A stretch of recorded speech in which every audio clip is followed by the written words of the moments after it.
السلام علیکم، میں ہوں رضا میکن، آپ دیکھ رہے ہیں آئی آر کے نیوز۔ آئیے جانتے ہیں کچھ تازہ ترین اپڈیٹس صدیق جان صاحب سے۔ پاکستان کے اندر پنجاب اور کے پی کے اندر مختلف حلقوں کے اندر ضمنی انتخابات ہوئے اور ضمنی انتخابات کے بعد ایک جھوٹا بیانیہ بنایا گیا، لیکن اس جھوٹا بیانیے کی پوری عمارت دھڑام سے گر گئی ہے۔ ہاں یہ ضرور ہے کہ کے پی کے اندر پی ٹی آئی کے اندر سے وہ لوگ جو گھات لگا کر بیٹھے تھے کہ کسی طرح سے سہیل آفریدی کے خلاف ان کو کوئی موقع ملے اور وہ پروپیگنڈا کریں سہیل آفریدی صاحب کے خلاف، وہ ضرور ایکٹیو ہوئے ہیں۔ تحریک انصاف کو باہر سے اتنا بڑا چیلنج نہیں ہے، عمران خان کو باہر سے کوئی بڑا چیلنج نہیں ہے، وہ جنگ عمران خان بیانیے کی جنگ جیت چکے ہیں۔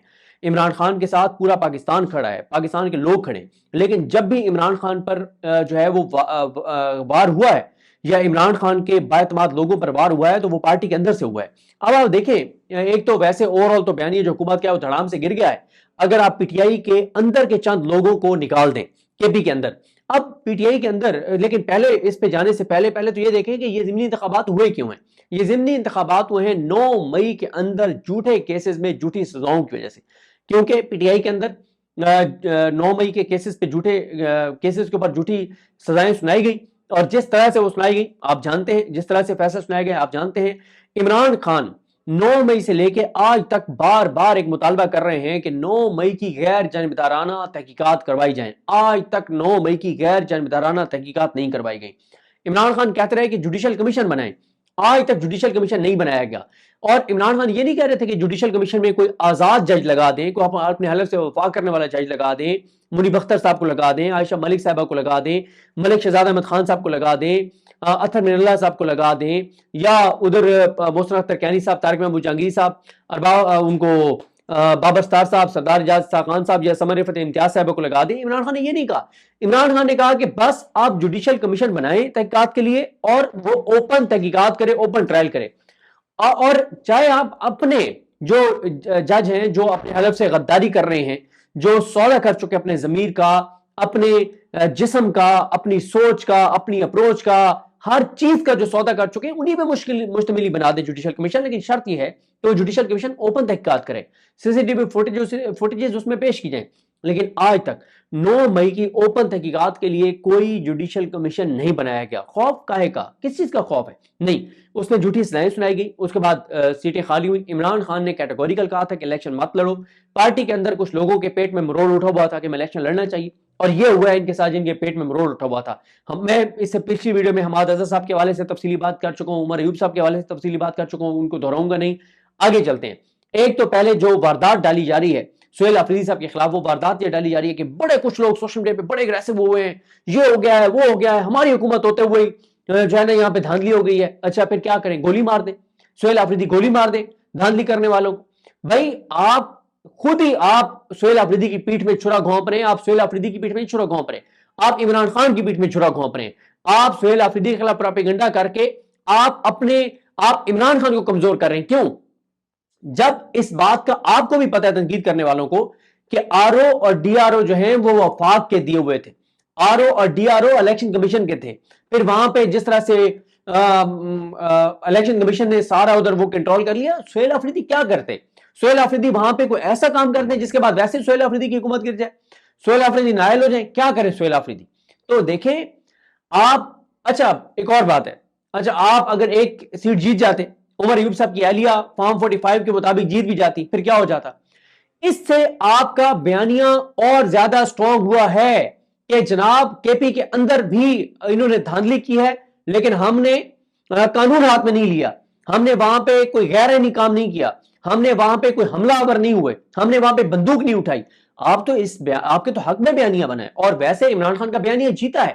عمران خان بار بار کہہ رہے تھے کہ ایسے انتخابات میں مت جاؤ، یہ اس نظام کو لیجیٹمائز کرنے والی بات ہوگی، یہ دھاندلی کریں گے۔ عمران خان نے کہا تھا مت، عمران خان تو عمر ایوب صاحب کی اہلیہ کو بھی ٹکٹ دینے کے حق میں نہیں تھے، وہ کہتے تھے اگر لڑنا ہی ہے کے پی میں الیکشن تو کسی نوجوان ورکر کو دیں، لیکن خیر اس پہ پارٹی کا موقع میں پچھلی ویڈیو میں بھی کہہ چکا ہوں، درست تھا کہ اگر عمر ایوب صاحب کو 50 سال کی سزا ہوئی ہے 9 مئی کے جھوٹے کیس میں عمران خان سے وفاق کے جرم میں، تو ان کی فیملی کو دینا چاہیے، ٹھیک ہے، یہ اس میں بھی ایک وزن ہے، ایسا نہیں کہ وزن نہیں ہے، لیکن عرض یہ ہے کہ وہ جو ایک اوورال جو بیانیہ بنانے کی کوشش کی گئی کہ جناب وہ دیکھیں جی لوگوں نے مسترد کر دیا پی ٹی آئی کو، وہ بیانیہ نہیں بن سکا، وہ بیانیہ نہیں بن سکا۔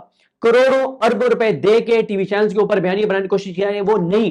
اب آپ دیکھیں، پھر ہم جب کسی کے بارے میں سخت بات کرتے ہیں تو کہا جاتا ہے جی آپ بدتمیزی کرتے ہیں۔ چلے میں بدتمیزی نہیں کرتا، میں سخت الفاظ استعمال نہیں کرتا، میں آگے کچھ چیزیں پڑھوں گا تو اس پہ لوگ خود کہیں گے کہ بالکل یہ باتیں سن کے ہمارا خون کھولتا ہے ایز اے پاکستانی۔ لیکن اس پہ دیکھ لیتے ہیں مبشر زیدی صاحب۔ مبشر زیدی صاحب کیا کرتے ہیں، وہ دونوں طرف، میری رائے ہے، دونوں طرف کھیلتے ہیں، اور مطلب وہ پی ٹی آئی کے حق میں جہاں پہ ان پہ ظلم ہو رہا ہے اس پہ بات کر رہے ہوتے ہیں، لیکن عام موقعوں پہ وہ حکومت کے حق میں ایسی واردات ڈالتے ہیں کہ حکومت ان کو سپیئر کرتی ہے، ٹھیک ہے یار یہ کرتے رہیں، ان کا کوئی مسئلہ نہیں ہے۔ اب انہوں نے کیا واردات ڈالی، انہوں نے ٹویٹ کیا کہ یہ مت ٹوٹ گئی ہے کہ عمران خان کھمبے کو بھی کھڑا کر دے تو کھمبا جیت جائے گا۔ اچھا آپ نے کس بات پہ؟ شفاف الیکشن ہوئے، مطلب آپ کہیں یہ جو نون لیگ والا وہ جیتا ہے اور آر او جو ہے یہ رکھیں قرآن مجید سامنے اور قرآن مجید پہ ہاتھ رکھ کے کہہ دیں کہ جی صاف اور شفاف الیکشن ہوئے، اور بھائی فارم 45 سارے موجود ہیں عمر ایوب صاحب کے پاس، جس کے مطابق فارم 45 کے اوپر ان کی اہلیہ بھاری مارجن کے ساتھ جیت گئی ہیں۔ تو آپ بجائے اس کے کہ آپ یہ بات کریں کہ کے پی کے اندر کوئی حکومت کے حق میں دھاندلی انہوں نے نہیں کروائی سہیل آفریدی نے، کوئی اس نے وہاں پہ چھاپے نہیں پڑوائے، کوئی اس نے وہاں پہ سہیل آفریدی نے جبری گمشدگیاں نہیں کروائیں، اس نے وہاں پہ تشدد نہیں کروایا، اس نے ریلیاں نہیں رکوائیں، اس نے دفعہ 144 نہیں لگائی، اس نے کیپٹن صفدر کو نہیں گرفتار کروایا، اس نے مرتضی عباسی مطلب جو بھی مرتضی عباسی نہیں جو بھی وہ عباسی صاحب وہاں پہ وہ ان کو نہیں گرفتار کروایا۔ نون لیگ کا کوئی بھی بندہ وہاں پہ گیا ہے اس کے اوپر کوئی قدغن نہیں تھی، انہوں نے سہیل آفریدی پہ الزامات لگائے، بلو دا بیلٹ الزامات لگائے، گالیاں دی، پروپیگنڈا کیا، جھوٹ بولا، سہیل آفریدی نے کچھ نہیں کیا۔ تو بجائے اس کے کہ آپ ان چیزوں کو ہائی لائٹ کریں اور بتائیں کہ کے پی کے اندر حکومت نے دھاندلی کی، وفاقی حکومت نے، الیکشن کمیشن نے دھاندلی کی، لیکن سہیل آفریدی نے قانون ہاتھ میں نہیں لیا اور اس نے وہاں پہ بندوق کے زور پہ کچھ نہیں کیا، آپ بجائے اس بات کو کرنے کے آپ یہ بیانیہ بنا رہے کہ یہ مت ٹوٹ گئی ہے کہ عمران خان کھمبا بھی کھڑا کرے گا تو جیت جائے گا۔ بھائی آپ مطلب آپ کیوں یہ چیزیں کر رہے ہیں جس کا پاکستان کے بچوں کو پتا ہے؟ اور یہ جو حکومت نے، وفاقی حکومت نے، پنجاب حکومت نے بیانیہ بنانے کی کوشش کی، ایک بندہ مجھے بتا دیں، ایک بندہ بتا دیں جو یہ کہہ رہا ہو کہ واقعی جی یہ جو حماد رضا صاحب کے والد فوت ہوئے تھے اس حلقے میں پی ٹی آئی جنون ہاری ہے۔ ایک بندہ بتا دیں جو یہ کہے کہ نون لیگ کو واقعی ووٹ پڑے۔ او بھائی یہاں پہ تو ٹرن آؤٹ ہی نہیں تھا، لوگ گھروں سے نہیں نکلے، کئی پولنگ اسٹیشنوں میں 5 ووٹ پڑے ہیں، ٹوٹل 5 ووٹ پڑے ہیں، اور وہاں پہ اس 5 کو 500 کر دیا گیا اور ٹرن آؤٹ کو 5% سے 18% کر دیا گیا۔ تو یہ بات دھڑام سے گر گیا ان کا پورا بیانیہ جو بنانے کی کوشش کر رہے تھے۔ لیکن لوگوں کا خون کس بات پہ کھولتا ہے؟ کیوں لوگوں کے اندر اس نظام کی نفرت بہت بڑھ رہی ہے؟ اس لیے بڑھ رہی ہے کہ لوگ کہہ رہے ہیں کہ یار کہیں تو جا کے بس کر دو۔ لوگوں کو سمجھ آ رہی ہے کہ جو کچھ کیا جا رہا ہے عمران خان کے خلاف نہیں ہو رہا ہے، پاکستان کے خلاف ہو رہا ہے، پاکستان کے لوگوں کے خلاف ہو رہا ہے۔ آپ پاکستان کے لوگوں کو بتا رہے ہیں کہ آئین ختم ہو گیا، قانون ختم ہو گیا، پرامن جدوجہد کا راستہ ختم ہو گیا، ووٹ کے ذریعے حکومتیں بنانے اور گرانے کا تصور ختم ہو گیا۔ آپ خود لوگوں کو عمران خان کے راستے پر لا رہے ہیں، جس راستے پہ عمران خان کہہ رہے ہیں لوگوں کو کہ سڑکوں پر آؤ گے تو اس حکومت کو گھر بھیجو گے، سڑکوں پہ نہیں آؤ گے، ذلیل ہوتے رہو گے، خوار ہوتے رہو گے، ملک برباد ہوتا رہے گا، ملک کمزور ہوتا رہے گا، مہنگائی بڑھتی رہے گی، بے روزگاری بڑھتی رہے گی، کاروبار تباہ ہوں گے، تنخواہ دار طبقہ بیزار ہوگا، middle class lower middle class میں آ جائے گی، غریب سے غریب تر ہو جائے گا، خودکشیاں کرو گے، اجتماعی خودکشیاں کرو گے، ذلیل ہوگے، بچے فروخت کرو گے، گردے بیچو گے، تباہ ہو جاؤ گے، برباد ہو جاؤ گے، گھروں میں اگر بیٹھے رہو گے۔ آپ تو خود لوگوں کو اس راستے پہ لا رہے ہیں کہ اس سسٹم کے اندر رہتے ہوئے اس سسٹم کی بہتری کی آپ لوگوں کو بتا رہے ہیں کہ کوئی توقع مت رکھو، ہم سے کوئی توقع مت رکھو کہ ہم نون لیگ کی محبت سے باہر آئیں گے۔ اب مت توقع رکھو کہ تمہارے ووٹوں کی ہمارے نزدیک کوئی اوقات ہے، تم مت توقع رکھو کہ ایز اے انسان ہم تمہیں کچھ سمجھتے ہیں۔ یہی آپ میسیج دے رہے ہیں نا لوگوں کو، اور آپ کیا میسیج لوگوں کو دے رہے ہیں؟ مطلب وہ نون لیگ نے 5 ایسے کون سے 8 فروری کے بعد 5 ایسے کون سے کام کیے کہ لوگوں نے ان کے لیے ووٹ دیا ہوگا؟ کوئی 5 کام تو عوام کے لیے بتا دیں، کوئی بتا دیں لوگوں کا بھلا ہو۔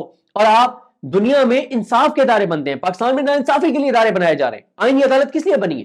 اب وہ آئینی عدالت کے امین الدین خان 200 بندے بھرتی کرنے جا رہا ہے، کروڑوں اربوں روپے کا فنڈ ہوگا، 200 بندے بھرتی کرنے جا رہے ہیں امین الدین خان۔ کس بات پہ؟ کس لیے؟ انصاف دینے کے لیے۔ تو ناظرین یہ تھی آج کی تازہ ترین اپڈیٹس جو آپ نے جانی صدیق جان کی زبانی۔ اسی کے ساتھ اپنے میزبان رضا میکن کو اجازت دیجیے، اللہ حافظ۔